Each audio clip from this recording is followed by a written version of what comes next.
बड' लाइभ 24 खौरां बिजोंनि गेजेरजों तामुलपुर जिल्ला दुलाराय बर' फरायसा आफादनिफ्राय गोदान बोसोर 2026 इंराजि मायथाइ लोगोसेनो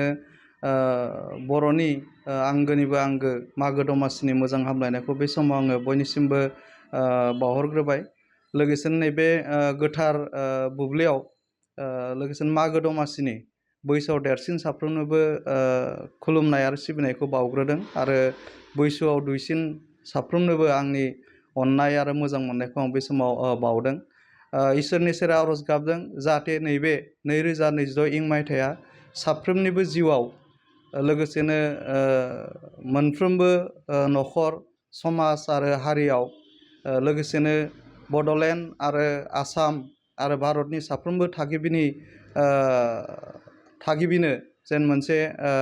जाफुंसारनाय मोनसे थासारि बा जाफुंसारनाय मोनसे सम बयनोबो लाबोनानै होफैयो आरो मिजिंथिगोन नैबे 2026 मायथाइया मोनसे मोजां सम बयनिबो जिउआव लाबोना होफैनायनि गेजेरजों आरो बयबो बे मोजां समखौ